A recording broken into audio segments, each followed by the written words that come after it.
Hey everyone, this is going to be a quick tutorial on integrating the OpenAI Assistants API into your Bubble apps, just using API connector. And if you've been following the updates from OpenAI in the last week, they released a bunch of new features, including this Assistants API, which allows you to create custom GPTs in the backend. So you may have heard of this, the GPT store and the GPTs interface, where you can create these custom chatbots. The Assistants API is just like that, but it's on the back end using the API instead of using their playground or their dashboard. So if you want to let your users build their own sort of dashboard where they keep track of their assistants and create them from your app and upload files and all that kind of stuff, this is the API that you want to use.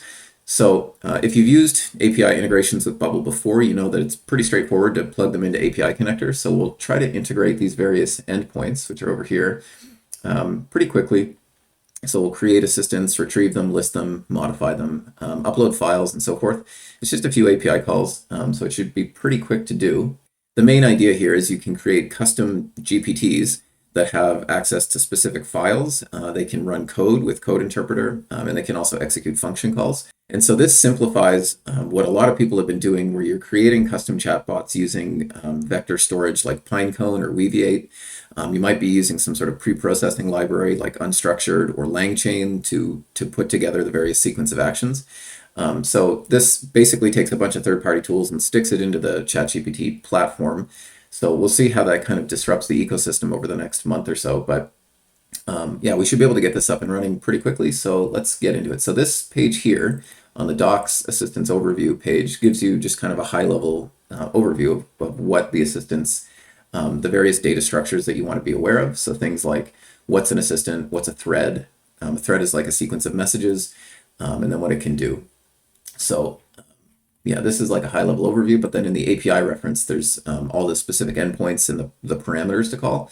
So this assistant object identifies kind of like the return structure that you'll get when you create an assistant. So it looks like this. It's just a JSON structure with an ID, what type of object it is. I think this will, yeah, it's always assistant. And then some created at name. I guess this ID is probably internally generated. This name would be something you set. Description, optional. The model that you want to use, we're going to use the new GPT-4 preview, GPT-4 Turbo. Instructions is like your system message. The tools that I mentioned before, so code interpreter, retrieval to pull data out of files, or function tool. So if you're familiar with retrieval augmented generation, which is like the standard pattern for passing files to ChatGPT right now, you basically take a file, split it up into chunks, turn each chunk into an embedding vector. And then when you want to send some data to ChatGPT, you can do a vector similarity search through your list of vectors or your database of vectors, get the ones that are relevant to your input, and then pass those relevant chunks to ChatGPT. This retrieval tool basically abstracts away that pre-processing chain so that you just give it some files. And I believe that if I remember correctly, the way that ChatGPT is doing it, or this API is doing it, is if it's a small file, it'll pass the whole thing. And if it's a larger file, it will chunk it and vector index it, just like with Pinecone. I don't know the details, but something like that. So the first thing we would probably want to do is create this create assistant endpoint, or maybe the list assistants endpoint. So actually, let's start with this. So we'll set up a GET request in API connector to get our current list of assistants. And then the second thing we'll do is set up like a button and an input, a couple of input fields to create assistants. Okay, so this looks like there's a limit parameter, there's an order, how we want to order it after. So if we have more than, say, 10, I guess it says the default limit is 20. We can return up to 100, and say you had 500, you would have to do pagination.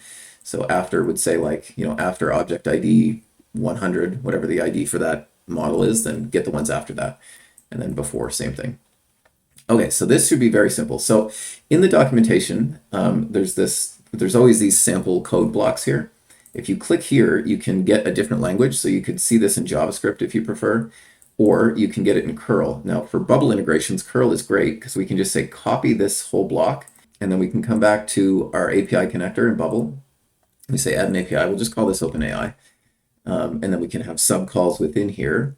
And so we can click this import another call from curl. Might be kind of hard to see, but right here, we just paste that curl block in. And when we click import, what it will do is try to fill out all the fields from that curl command. So here it doesn't know what it's called, so we'll call it assistants list. That's a misspell. Assistants list. We'll use it as an action. So this, if you've never used API connector in Bubble, data, it will try to fetch the data from this URL when you load it, like in a repeating group or in a text element or something. If you use it as an action, then it's something you can trigger in a workflow. The data type that we will get back will be JSON. And then these headers tell the API various things. So the content type is what we're passing over. The authorization, our API key will go right here in a minute. And then this OpenAI beta header, I guess, I haven't seen this before. This is new. I guess as they're rolling out new versions, we can pass it probably here. So we'll leave this alone. And then for these private checkboxes, if you check it, then the user won't see this header field when they call the action. And so for content type and OpenAI beta, we're going to leave those as private. We're going to set those as private. And then say the API key is something provided by your user, you don't want that to be private, so you would remove that. And then we can put our API key in here. So I will grab a new API key and paste that in here. And so now I think that's all we have to do to set it up. If we click initialize, we'll see if it works. It looks like it did. Object list data none, first ID, last ID. So there's nothing in here. That's what we would expect. I haven't created any on this account yet. So that's fairly straightforward. So then we'll create another API call where we will create one. So we'll come back to the API reference and we'll go to create assistant. And that is here. And this is set to Python. So we'll switch to curl again. We'll copy it over and come down to import another call from curl, click import. We'll change the name to assistants create. This stays the same, this stays the same. Something to note with these two calls is the headers are identical. So we could put them up here, add a shared header, and then each call doesn't need them. And that might simplify this setup here. So I'll just quickly do that. Depending on your setup, you might have other requests in your API connector, like in your OpenAI set of API calls that don't use all the same headers, in which case you would want to define them at the API call level rather than at the shared header level. But for the sake of this demo, we'll just add them in here so we don't have to keep modifying them here. So we know this is authorization. We'll put this here. Content type is here. And then the beta header is here. And then we'll copy these over. And then after we paste these, we can delete them from the two API calls that we've started to build out. So we can delete this one, this one. There's a bit of a bug here in the Bubble editor that's not allowing me to actually delete the API calls until they're all gone. I haven't seen that before. But anyway, we can delete them from here as well. Looks like it's doing the same thing, but there it's gone. And so that looks good. If we reinitialize this just to make sure it's still working, looks good. So now down here, we can fill in the body of the request. So we have this instructions. Like I said, I think it's like the system message. It says you're an HR bot. Let's say instead, you are an expert AI no-coder. Your job is to help bubblers build integrations or something. The tools we'll give it is retrieval. So over here in the reference, again, the tools, you can list more than one. So it says a list of tools enabled on the assistant. So here's the tools array with just a one object type retrieval. We'll leave the functions and code interpreter off. Code interpreter might be interesting. Maybe we'll add that one. So let's add this. Let's do this. We'll take the JSON of this object here and we'll add another one, which is code interpreter. I believe like this, interpreter. Okay.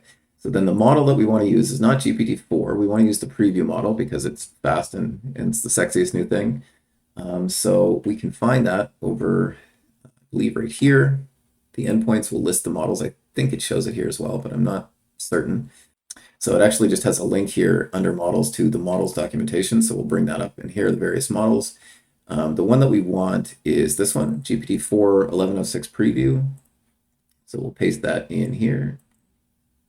GPT-4 1106 preview. The file IDs currently will be empty. We don't have any files yet, so we'll have to come back to this part in a minute. So maybe what we should do here is pause. So these file IDs are coming from the API after you upload files. So let's assume we want to have a file already. So what we'll do, I think, is I'm going to take a forum post, I think, and paste it into a text file, and then we'll upload that file and do that, and then we'll come back to the create assistants API call. So I'm just going to grab the forum thread from a plugin that I built, the ChatGPT Toolkit plugin. So this wouldn't be the cleanest way to do this. Really, you'd want to sort of format your files nicely, but just to make the demo quicker, I'll just Control-A, Control-C this. I'll paste it into a text editor and then just save the file. And so I'll just call this forum thread.text. And so now we have a file to upload to our Assistants API. So we'll come back to this. And so over here, there's a create assistant file endpoint. So we'll wire this up next. So that's this one here.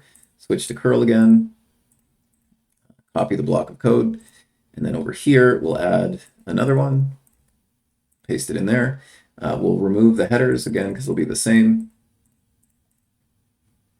And then in here, we'll change this to assistants file upload, or maybe they call it file create. So file create. And this here, assistant ABC123, this is a query string parameter that probably needs to be the ID of the model that you want to upload it to, would be my guess. I'll double check over here. So yeah, path parameter assistant ID. So this needs to be dynamic. So this looked to me like a bit of a chicken and an egg problem, because if you need to specify an assistant before you upload files to it, then this other API call where you're passing file IDs in the constructor of your assistant doesn't make a lot of sense to me. But I think what's going on here is you can probably create an assistant with no file IDs as a default case, and then you later create the files for it. And where this file IDs field is used on creation is if you have other files in your system that you want to attach to a new assistant. That would be my guess. Find out as we carry on, I think. But what I'll do for now is I'll just leave this empty. I don't know if this will work with an empty array, but we'll try. So I'll just delete this out of here, and we'll try to create this assistant, and then we'll attach the file in a minute.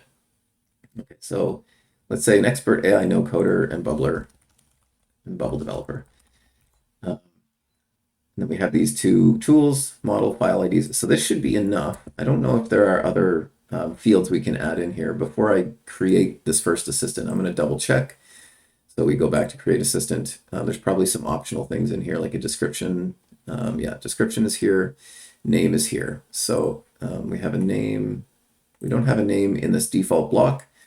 So we'll add a name and a description. So here we'll say name. And by the way, this notation here, it says use angle brackets for dynamic values. When we set this up in the app, we're not going to want this to be hard-coded. So what I'll do is I'll just cut this out now. And I'll put in here instructions. And then we'll have a box down here that we can just paste our value in. And again, this will not be private because we're going to want users to edit it. And then you probably want to make this dynamic too, because you don't want them to have the same functionality for each agent. So let me think about that for a second as we fill out the other dynamic fields. We've got name here. And down here, we'll say BubbleBot. Again, not private. Model should probably be dynamic. So we'll cut this. We'll say model. Paste it in here. File IDs definitely has to be dynamic. And so here, we'll do this. Say files. And then we'll just put the JSON array once it pops up down here. Now note that these short text boxes are kind of a nuisance for like long JSON blocks, but it'll work. And so then we'll just leave that empty for now. It probably needs quotes, and it definitely needs a comma around these angle brackets. And so that should be enough, I think, to create our first one. So I'm going to try and see what happens. Okay, we got an error. So I think the error actually is we don't want quotes around the array. I think that was the error. So if we initialize this, then we get what looks like a successful JSON response. So here's our assistant ID. This is probably hard to read. Object type created at name, description. I thought we said a description. That's fine. We can modify that probably with the next API call. Here's the tools. Now you'll note, so we've got the two tools in this array. If you click show hide raw data or show raw data, you get this, what actually comes back from the API. And Bubble sort of parses it for you. And so here it's showing us tools is a list, but it just shows one here. The type is retrieval, which is this here. but the other ones are, they're embedded in the response. So if we click save, then now we should be able to retrieve this with our other API call. If we come back to list and run this again, we should see that new bubblebot. Yeah, so here's the first one. I find easier to read here. So here's our data. There's bubblebot. So that's good. Now let's add the modify modify assistant API call. So we'll switch to curl, click copy. And what we can do, it might be simpler in some cases to just duplicate the API, and then you get a down here. Where did it go? We should have a second create. Here it is. So this is just identical. And it may be the case for modify that the payload is identical. And so we may be able to just change the name of our call to modify and then change the URL. If we come back to the reference, the modify assistant is post to, okay, so it's the assistance endpoint with the path parameter of assistant ID on the end. That's pretty straightforward. So here we would have a dynamic value, which would be assistant ID. And in here we could paste, when we created our assistant initially, we got that assistant ID. So if we reinitialize this, we could see the ID here. So we could pass this in the modify call and make this not private. And then if we double check the body of the call, it looks like it's identical. So the request body has model name, description, instructions, tools, file IDs, and metadata. It looks like the identical thing, so we'll just leave it. And we can set whatever values here again. And here what we'll do is add a description field that we forgot. And I'll put this up in the create endpoint in a second as well. And here would be description. This is probably for internal reference. So we'll say this is a tutorial bot or something. And if we modify it now, let's see if this works. There's a validation error, missing a delimiter. So we're missing a comma probably here. I'll do that again. Still missing expected type for file IDs. Okay, so this is still an error from before. And then we reinitialize, and now we have a description. That's great. And presumably, well, let's do this first. We'll move this over, copy this line for the create call, which is here. Put that right here. And then when we go back to list our assistants again, we should be able to see that description. Just to double check. There it is. Okay, so now we can add the file upload component. So we come down to file upload. So we have to pass a file ID in a file would be my guess. Let's find out. So it turns out that there's a little bit more involved than I realized. So we can't directly upload, it appears, using the Assistants API. We need to use the Files API first. So in the endpoints, there's a files subsection, and there's an upload file endpoint. So what we're going to do is take this and see if we can get API connector to play nicely with this.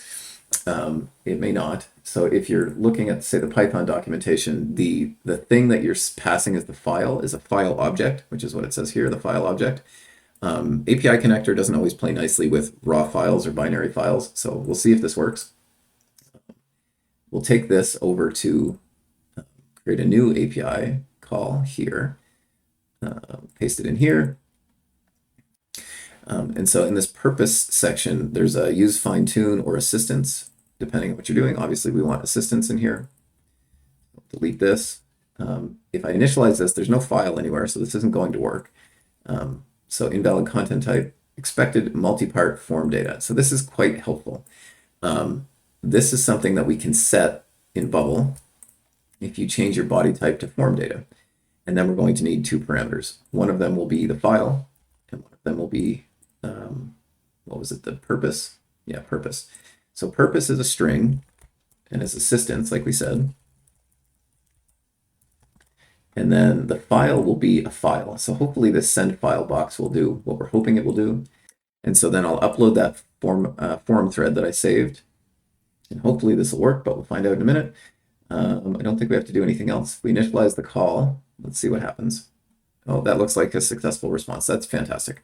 So here's the raw data. Here's the object, the file ID, purpose, file name. bytes created at, and so forth. So we'll take this file ID and we will upload it to our assistant. So we come back to our file upload, and it looks like here we need to modify this to take our assistant ID, as we said earlier.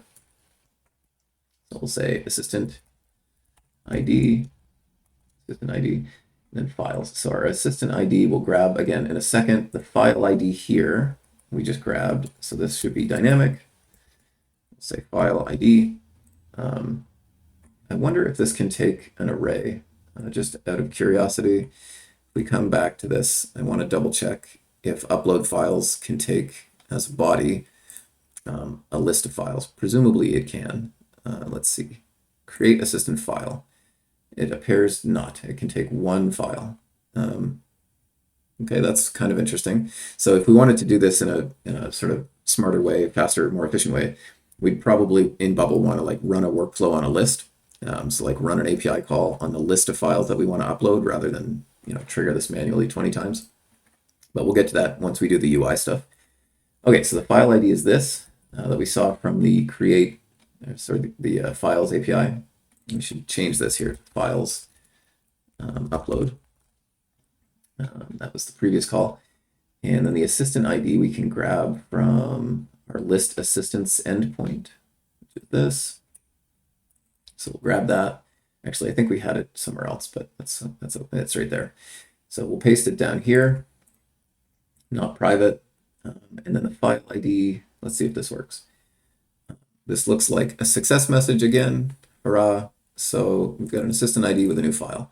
So now what we should be able to do is talk to that assistant and get it to respond intelligently with the context we uploaded, but we'll test that in a second. If we rerun this, I wonder if it'll show us that file. It should probably. Yeah, file ID is right there. Great. Okay, so on to the next thing, which is to actually interact with the chatbot. So to do this, I believe we need to integrate the threads API. So it doesn't say here like use assistant anywhere. It's just files. We could also set up like retrieve assistant file, delete, and list, and so forth. But for the sake of brevity, we won't. So the next thing would be threads and messages. So it looks like first you create a thread, and then you create messages. It looks like you can pass a list of messages to start the thread, which is good. You can retrieve the thread, modify it, delete it, and that's about it. And then messages presumably need to have a thread already, is my guess. Let's see if thread is required or not. Where is it? Create message. Thread ID is required. So it looks like you need to create your thread before your messages. So in step one, we could do this in two different ways. We could have it like a conditional workflow that says like, if there's a message, create the thread with that message attached. Or we could just say we have a standalone, in the sake of sort of encapsulating the functionality, we have one action that creates the thread and then subsequent actions that do the message creation. So for simplicity, I'll do that. Here's create thread. Oh, and here's the two different formats. Here's basically you're just passing your standard chat completion JSON object with role and content. But in this case, we're also passing file IDs, I guess. So let's do the empty version for now, though. We'll copy this with curl. And here we'll say assistance thread down here.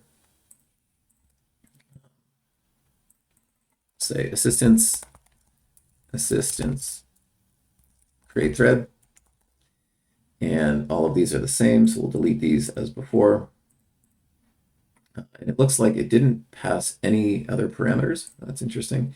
So create thread has an optional list of messages and an optional metadata field if you want to store metadata. And then it just returns a thread ID, I guess, that we can use. So let's try this. Let's see if this works. And first ID, last ID are empty. There is no ID for the thread, which is surprising. Oh, so I missed something here. So this is a post request, and I had this set up as a GET request. So probably the GET request is just retrieving your list of threads, which I'll set up in a minute. But we want this to be a post request to actually create a new thread. So here we go. We get a thread ID, xg8, whatever. What we can probably do is just duplicate this, and then here we can say assistance get threads. That's probably enough. And get threads, and then change this to get. And then if we initialize this, we should see the one that we just created, I hope. There it is. So that's good. Okay, so now we can create threads and get threads. The next thing would be to create messages in a thread. So here we don't need to change anything, I think. We want to come back to messages and create message. Whoops. So this one here, copy this over.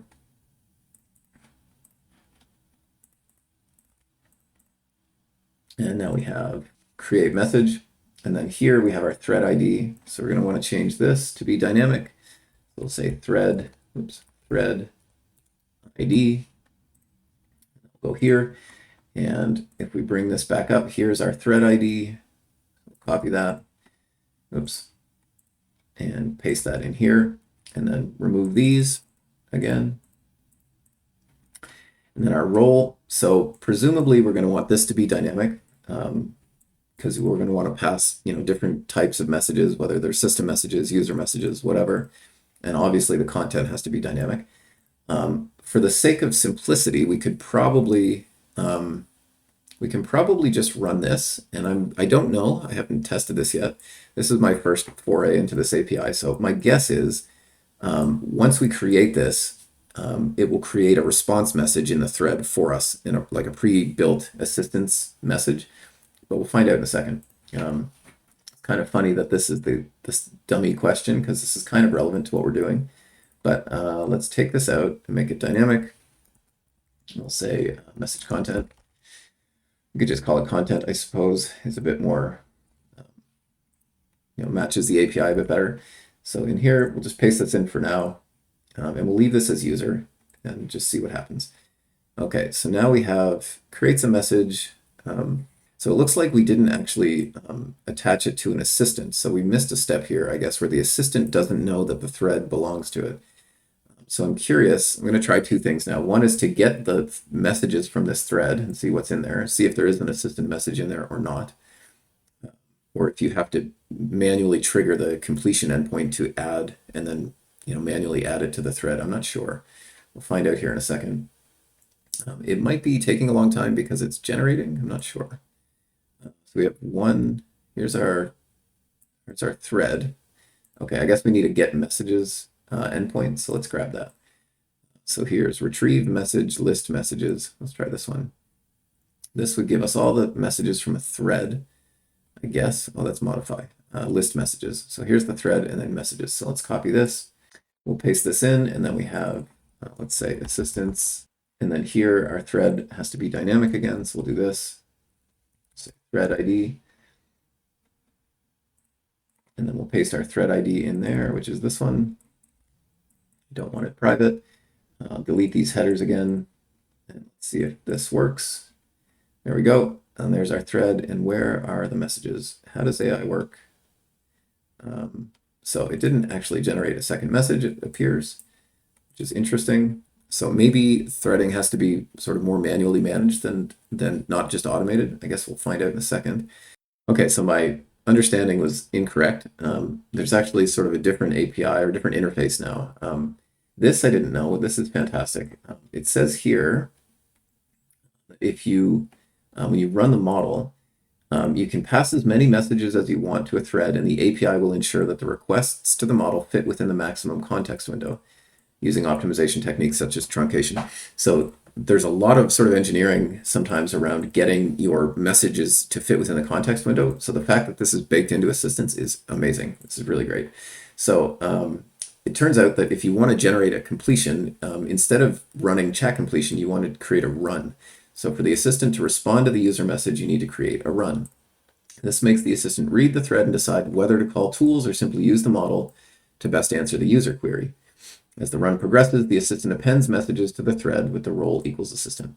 Fantastic. So that simplifies that. So it looks like what we were missing is over here in the Assistants API is runs. So not surprisingly, I should have read this a bit more carefully.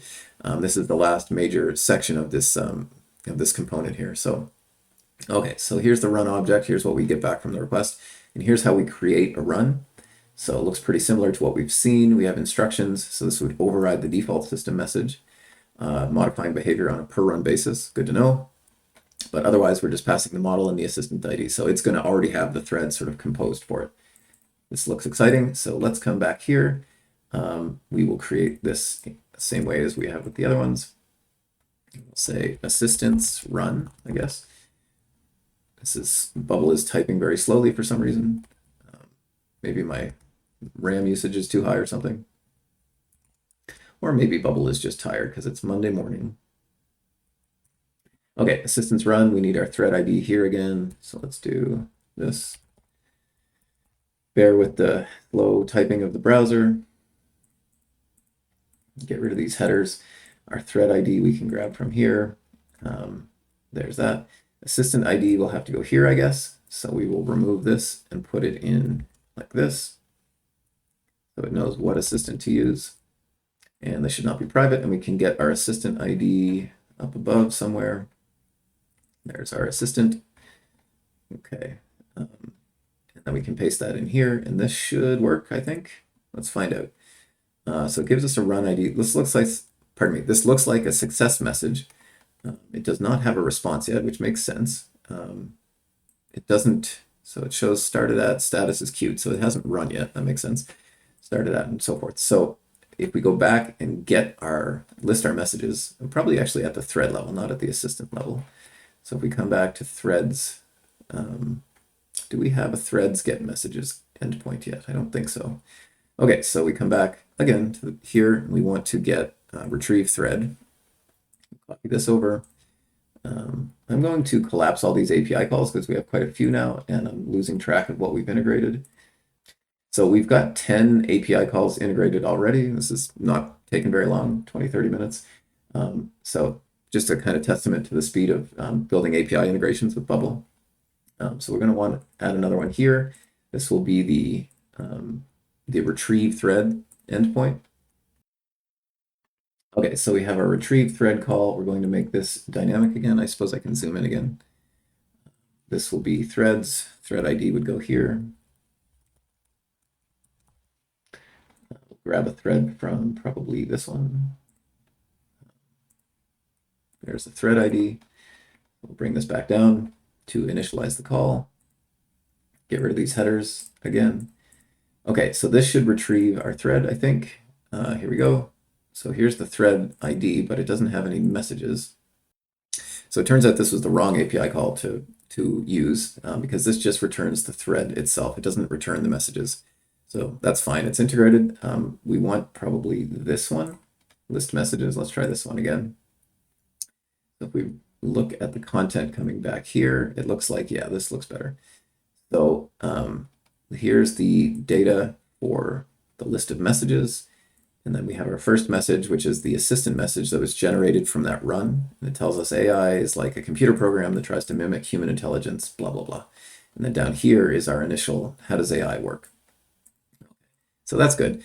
So it's not actually doing anything with the files at this point because this doesn't, the question that we asked, it doesn't force it to retrieve anything. So let's try to ask it a different question and see if that'll work. So in the same thread, we could say, where's our create message? We could say, what is the ChatGPT toolkit? Let's just see if this works. So it'll add it to the thread. We can probably see that now. We reinitialize this. Here's the new message right here. Yeah, what's the ChatGPT toolkit? So that's good. Now we need to create a run again, which is here. We'll run our assistant and wait for a second and hopefully get a response that looks like it was reading the file that we uploaded. So we got a response from the assistant. The ChatGPT toolkit refers to an assortment of tools and functionalities provided by OpenAI for interacting with the ChatGPT model. This is not the answer I was hoping for. And if we scroll down, we can see file IDs is empty. So it could be that this thread doesn't have files. Maybe the assistant doesn't have files. Somewhere in the chain, we've made a mistake, or I've made a mistake. So let's see if we can figure out why it's not reading the file. So let's say, here's the assistants list. Let's see if we run this, does it show us files that this model has? It does have the file, so that's good. What about the thread? If we get the thread, does the thread need to know about the files? Let's find out. So the thread object, when you create a thread, you don't pass any file IDs, it appears. What about in the runs? It doesn't look like we have to specify files in the runs, maybe.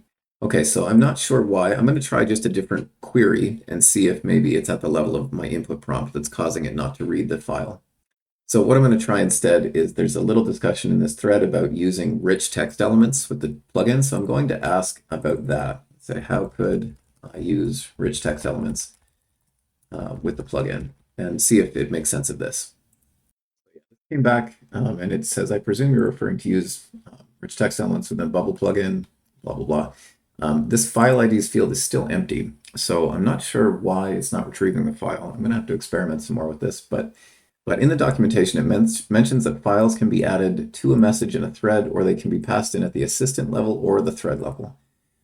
So nowhere in this thread has the file shown up yet. So it may be the case that the assistant won't auto-retrieve files. I'm not really sure. So what I'm going to do, just to test this, is I'm going to create a simple text file with a single piece of information. And I will say Gizmo Von Puddle Ducks, who is a character in Cory Doctorow's novel Walkaway, we'll say is a, I don't know, hacker, walkaway slacker, or something, just to see if it can reference this file. I'll call it gizmo.txt. And I'm going to try this again and try to upload this file, attach it to the assistant, and then see if that will work in a future thread query. Well, I'm going to try that now. So this seemed to work this time. So I uploaded this Gizmo Von Puddle Ducks file, and the description that came back is exactly what I put in that text file, which is great. This file source actually is supposed to, I think, supposed to go in annotations. There's like in the documentation it says you'll be able to reference the specific file as like a download URL. I'll have to figure that out later, but basically I just created a new thread, created a message, created a run, and then returned the messages here, and it all seemed to work. So I think we're set up correctly. The next thing I'm going to do is just take all this functionality and build a really quick and ugly dashboard to do this stuff from the front end, just to see what that would look like. So we're going to want a bunch of different things here. I'm not going to style it too much, but we'll want, first of all, to create, let's have a header for create assistant. Actually, let's do this first. Let's have a repeating group at the top that shows us our existing assistants.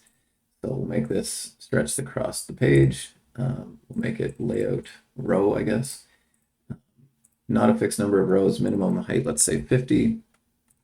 And then in here, we'll give it a text element. Let's say model ID. And so we had initially set this up to be an action. So if you wanted to fetch the request, or sorry, fetch the data as like a workflow action, you could do that. We might want to do that in some scenarios. In this case, to make it a bit simpler, we'll set it to use as data. And so then what we want to do is set, we want it to be an assistance lists call, but the data, specifically the array of data that's coming back from that request.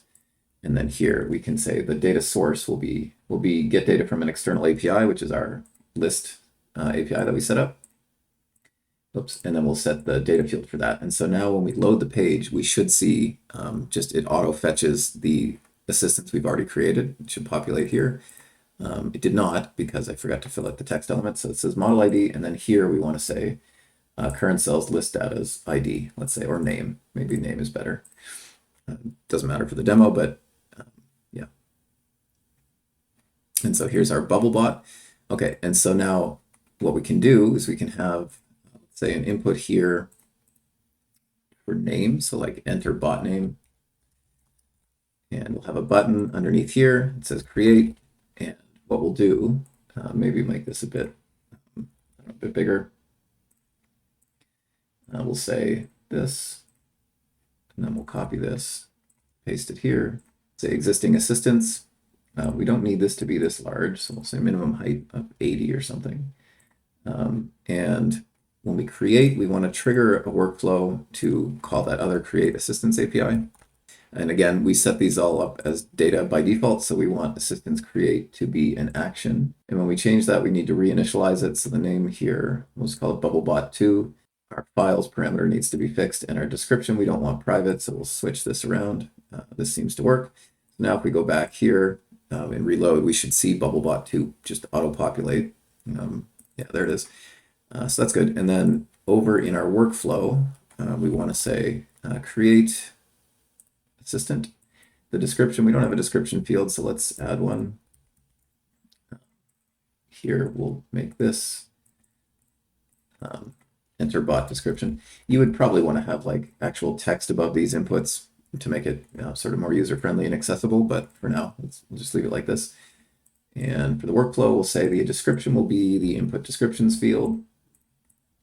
Instructions can be whatever. We don't currently have a field for that either, but same idea.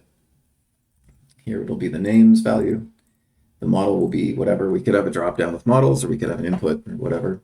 And then files will leave empty. So let's do this, test if this works. And then we'll say bot3, cool new bot, and we'll create this. And we get an error because this files field is empty. So this is a little bit of a nuisance. We could set the default, I think. Can we do that? So we unfortunately can't set a default here. So maybe the right thing to do for this create assistance call is to remove files altogether, and it should disappear. Now we reinitialize. This way, when we are working on our workflow, we won't have the files input, which is just causing bugs anyway. Not really my favorite design to have to leave it empty, because maybe there's a scenario where you want to add it, but that's okay. So we come back to our workflow. The files input is gone. We can reload the preview page. We should have 3 bots now. Yeah, bubble bot 2 is duplicated, so we'll call it bubble monster and test.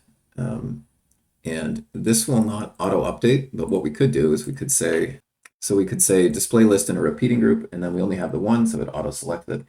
And then the result would be just get data from an API again. It would be this one, same as we did before. We want to select the data. And so that way it'll just auto update our repeating group, so we don't have to have something else to manually update it. We'll say Paul Jones, and this should create it, and it should update this as a second step. So this pattern doesn't seem to be working. I'm not sure why. I typically use actions instead of data sources in API connector. So I'm going to switch this back to action because I know we can do it manually. So if we reload here, we can change the workflow to say on page load, fetch the data and set it to the data source for the repeating group. And then we can also, in the workflow where we're creating a new one, do it. This is kind of an awkward thing. So I don't really know if there's a better way to actually update the repeating group without doing this, but this doesn't seem to be working as expected. So let's try it this way. So we can, on page load, we run the list API action, and then we display it in the repeating group. And then we can update our workflow to say, okay, first create the assistant, and then go to the API and fetch the list of assistants that we have, which is here. And then we just run that same display list in a repeating group again. And this time it'll be the result of step two's data. So here we've got a bunch of dummies. And we can say 10 for the bot name, whatever, 190. Click create, and we should see it appear. So that part's working. And from here, you would just build out the rest of the components, right? So you could say, you could have a file uploader. If we wanted to upload a file, I'll just do this last pass, and then I'll leave it as an exercise to the reader. So we'll say, take this text and put it on the page. We could say, upload file to OpenAI, upload to OpenAI. And we could have a button. You can set a workflow on a file uploader to say that when the value changes, it auto runs, but sometimes you don't want to do that without like giving the user the chance, like maybe they picked the wrong file, so you don't usually want to do that.